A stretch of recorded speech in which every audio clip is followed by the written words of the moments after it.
Hi Sandy, my name is Tony Pisa. I used to come out and visit with Don Kuhn when he was a flyer.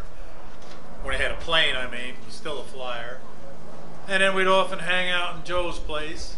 Sometimes I'd come by and just hang out with Joe. He had all the comforts of home and his little nest over there. But one of the things I remember is the search for the bird. The parrot that got away flew out into the field, and we looked days and days and days hoping he'd come back, but we never did. Joe was just a friend to everyone here and a friend to animals too. So like everyone else, we'll miss him.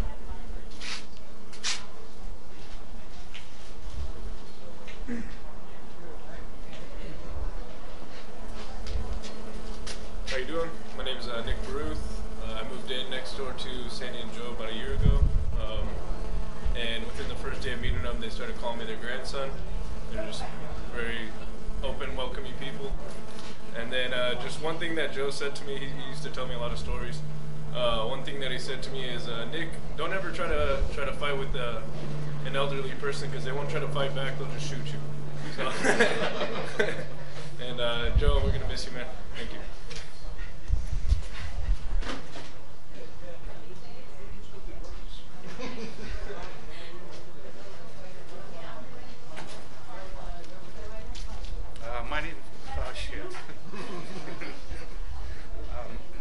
My name is Buzz, and I work at Postman. Joe and I have been co-workers for the last 4 years.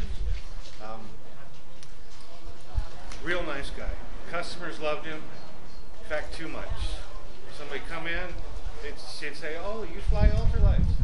He was gone for an hour. They would talk and talk and talk. 5, 6 other customers come in, never saw him. Next guy come in, you get done with him. "Oh, you fly ultralights." Oh, jeez. But he was classic. I met Sandy once. She came in my shop, and the next day Joe comes in. He says, "You know, Sandy, I said your shop is a mess. Why is it so dirty?" That was my first and only experience before just the other day.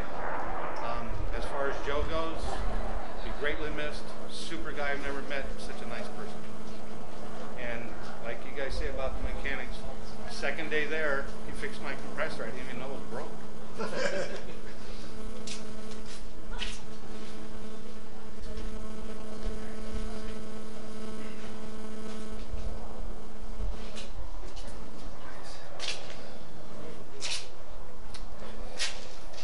Well, I guess I'm the last one here. My name is Chico, and I guess I was the first person that Joe Sykora came in contact with when I met her about 14 years ago.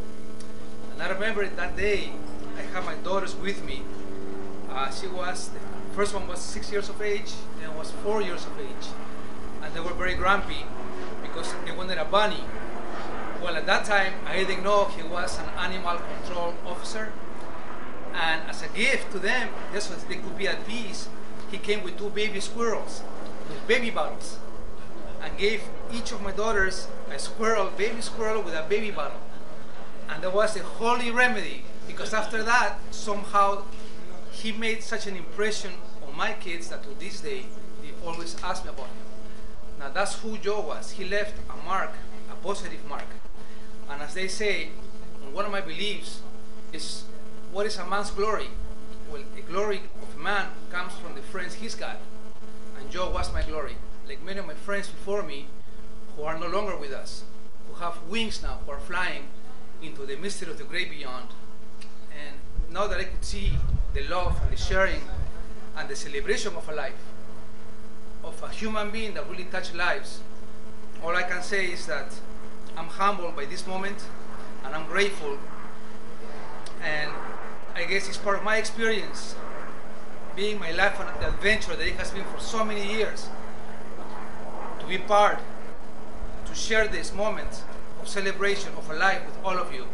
What can I say but, Joe, I love you. You know my heart, and I know you're watching us right now, and you're probably in amazement as to, wow, you know, who would celebrate your life like this? Now you deserve more. You're a war hero, you've seen combat, you've been through it, you know your history, We talked a lot, many, many times in intimacy. And I knew your heart, you know my heart. And somehow I felt like with your passing, you have taken something from me. And I know that you're somehow preparing a path for all of us. So once we reach the next life, the next level, as they say, I know somehow there's going to be probably a little light sending us away, to where you are. And that's my sincerest hope. Love you, Joe. God bless.